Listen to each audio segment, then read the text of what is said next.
Hey friends, and welcome to my channel. I am so excited for today's video. It's a Q&A that I actually had planned to do in January. I was going to show you guys our Christmas 2021 in this video, and then I was just laughing at myself on Christmas Day because it was a little crazy, y'all. Christmas with 4 little kids is so fun and so crazy. We had a really good Christmas, but Abby was actually crying through a lot of the gifts. She did not appreciate all the noise and hustle and bustle.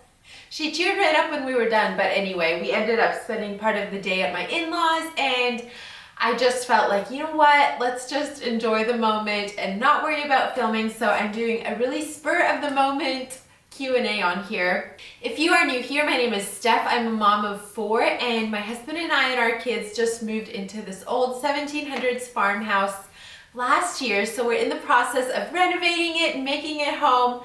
So on my channel, you see basically a lot of just my life as a stay-at-home mom and wife. I enjoy a lot of cooking, gardening, thrifting, just different like homemaking type stuff. So anyway, if that's your thing, I would love to have you subscribe and join my YouTube fam. But without further ado, let's get into the questions. If I keep looking down, I do have my phone here to access all the questions, so forgive me for all the up and down. What are your tips for keeping going throughout the day with little ones when you just feel exhausted? Oh goodness, I can relate so well to this.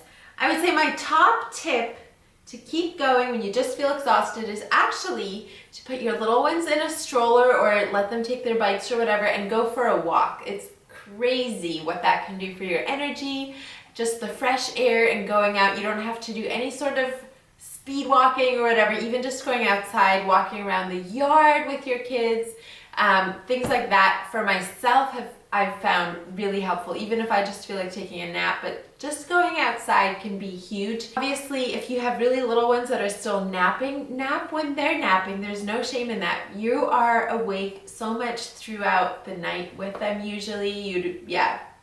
Our schedules have to revolve around the little ones a lot in the little years, so don't be afraid to rest when they're resting. What is your favorite way to catch your breath / collect your mind when it's just been a bit much of a day with the children and all? So that kind of goes with the first question. Honestly, I actually love working out, and I have a number of workout questions in this Q&A actually, so I'll get into this a little bit more later. But I really enjoy that. I enjoy filming YouTube videos. If Josh is around, I can sometimes sneak away and do that. It's a creative outlet. Do something that just like, even if you have a pile of laundry, maybe go and do some watercolor or like activities that fill your bucket. Organize a closet, or I don't know, what do people like to do? Read a book.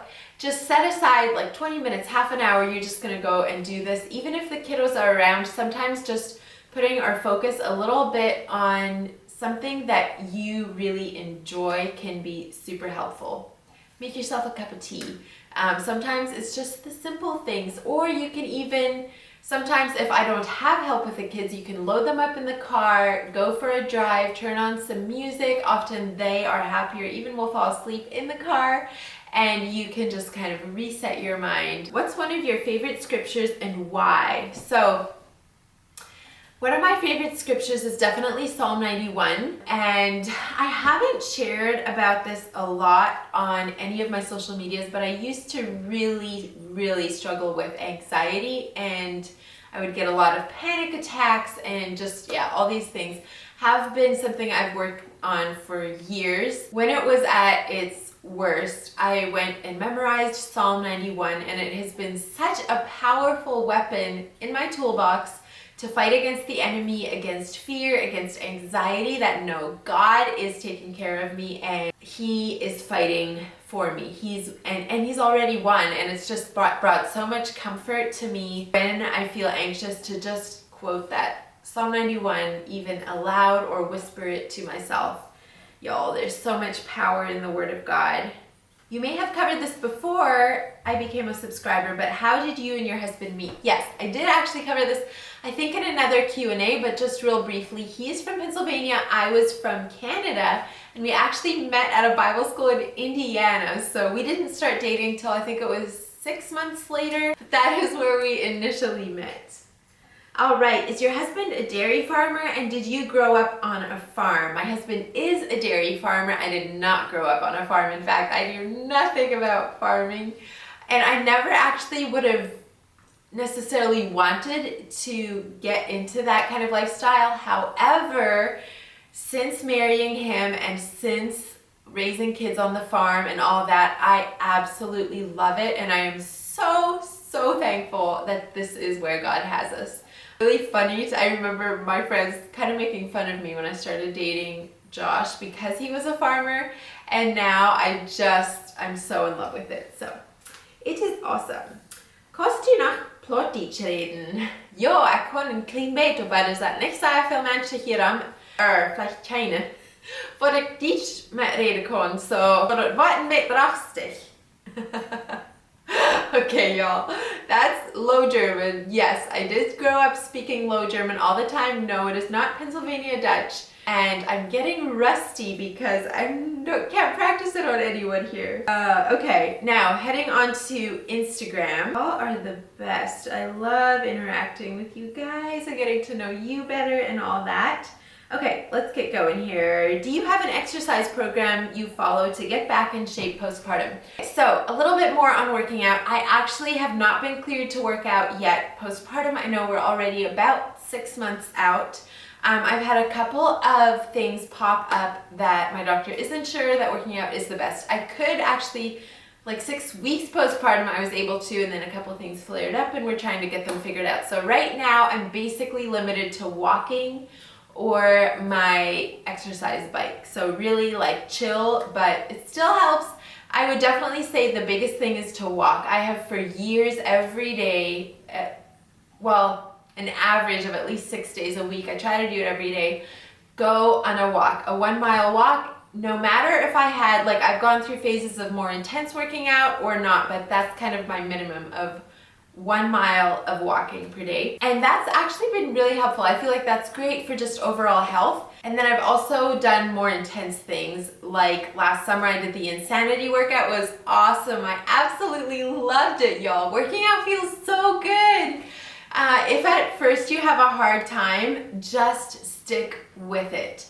I would often tell myself like, okay, you just need to do this for 15 minutes. If you want to stop after 15 minutes, you can stop after 15 minutes. But the majority of the time, I would be having such a great time by then. And there's something about that, just like, I'm a really competitive person. And so once it started, I'm just like, all right, let's keep this thing going. Yeah, there's a variety. I've done a number of different things. If you want something super low key, Leslie Sansone has some like walk away the pounds. I used to do those. If you have a pretty active lifestyle though, that might not even feel like a workout because it's really low key. Beachbody has a ton of them. I like to do video ones, but hopefully that's helpful. If you have further questions on that, let me know and I'll try to answer those. Is the Russian Mennonite culture very different from the American Mennonite? That's a good question. I feel like there's definitely some things. I mean, even in what we eat, there would be some. For example, I had not had ham balls before moving here, and it's a very typical thing, or shoe fly pie. I feel like in this specific area, at least, a lot of the Mennonite is influenced by the Amish, or a lot of them are ex-Amish. And so a lot of that is intertwined, which would be different than the Russian Mennonite background that I would have come from. So yeah, I would say there's definitely differences, but also a lot of similarities. Like for a veil, I would have grown up with a lot of black, or everybody would wear black veils, and around here a lot of it is white veils, just like, yeah, kind of differences like that. I think a lot of the core values are the same though. How long have you been making YouTube videos? Oh goodness. I think we are right around 2 years now, which is crazy. But I did take an extended break over last winter when I had the debilitating morning sickness. So I took maybe 5 months off then, something like that.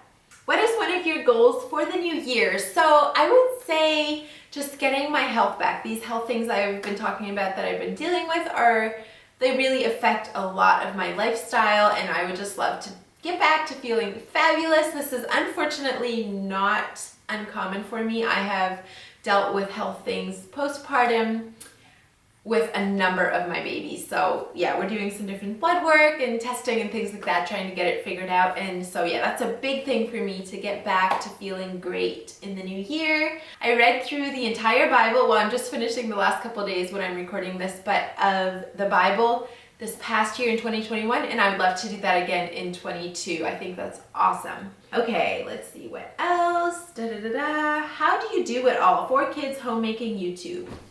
I don't do it all. I prioritize my time by what is most important to me. In those categories, prioritize my day, try to plan ahead.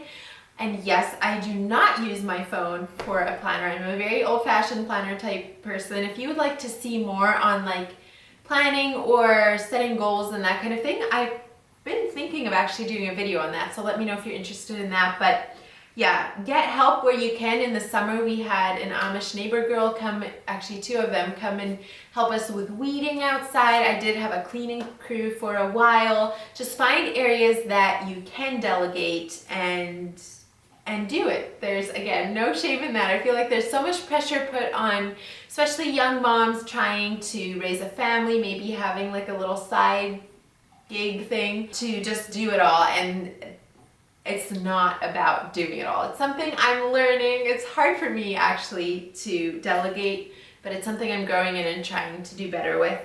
Have you found a solution for the hair situation? I have been losing crazy amounts of hair. Yes, I lost so much hair postpartum, like literal bald spots. Also, you guys, my hat, I didn't even mention it. Josh got me this hat. It's a Gigi Pip hat. I have been eyeing this thing for so long, and it showed up on Christmas. I'm so excited. Anyways, yes, I got a ton of bald spots all over my head postpartum. I'm not quite sure what it's related to. I had my thyroid checked, a bunch of different things checked, iron, vitamin D, all the things that can contribute to hair loss. And I'm still not sure what caused it, but thankfully it seems to have stopped falling out now. And I have a ton of little baby hair, so hopefully that is taking care of itself. Are you Mennonite? Okay, so fun question. Yes, I am actually Mennonite. Somebody else said, I love your style. Do you only wear dresses and skirts? So that I feel like that kind of ties with the whole Mennonite question, because a lot of what people think of when they think of Mennonites is outward appearance. I do not only wear dresses and skirts, but I do love to dress feminine, and it is important for me to dress modestly. Now, I know that whole standard, the whole modesty thing, people take that differently. Some people think you should only wear like elbow length sleeves, you should wear knee, ankle length dresses, all that kind of thing. I think modesty is something that you should figure out between yourself and the Lord and your husband. So yes, our church is actually called it is a Mennonite church, but it isn't as conservative. So in our church, we have people that wear a veil. We have people that wear only dresses. We have people that wear mainly pants. It's just a pretty diverse group. In short, I am still Mennonite. Let's see if we can whip out a couple more. How do you set realistic goals for the new year? So I am actually not big on New Year's resolutions. I like to make a vision board, things that I'm aiming for the year. It gives me just kind of focus. I love new beginnings, whether it's a new week, a new month, a new year, whatever it is. I think there's something in us that just naturally is ready for like new then, and kind of that energy of like, let's get this done. But I feel like a lot of New Year's resolutions can be very, just set yourself up for failure. So I like to make weekly goals, monthly goals, and then yes, kind of yearly, but I try to do more like themes. Like I want to grow in this area, or for example, a very standard thing is I want to lose weight. Instead of saying I want to lose 15 pounds this year, I would say I want to focus on getting healthy and fit, which is pretty broad, but it's, I don't know. Does that make any sense? I feel like I'm not making sense. What would be a better way to describe it? maybe a better way to say it would be like breaking down into smaller bits what your goals are. Do you help with farming, and how do you get everything done? So I actually did milk cows a lot when we were first married, even into, I milked till I think the week before I gave birth to Kyra. Then I milked again when I was pregnant with Hudson, and then since then, I think I also milked some after he was born, but after my third baby, I've really stepped back from the actual milking. I still try to be as supportive to Josh as I can, and obviously if there's little things here and there that he needs me to run and pick up for him for the farm or for whatever, I try to do that. But the actual hands-on, like milking in the barn or yeah, out in the field type stuff, I am not doing in this stage. And how I get everything done, like I said before, I don't get everything done. I have help. I am a very driven person. I do get a lot done and I enjoy it, but I'm trying hard to know my limits and yeah, where I just need to delegate and that kind of stuff. So anyways, I hope that was helpful. I think that's where I'm gonna end this Q&A. Thank you so much for being here. I hope you enjoyed it. If you liked this video, make sure to give it a thumbs up. That really helps me out. Subscribe if you haven't already, and let me know in the comments below what kind of content would you like to see on my channel in 2022. So excited, y'all. I hope you all have an amazing rest of the week. Happy New Year, and I'll look forward to seeing you next time. Bye.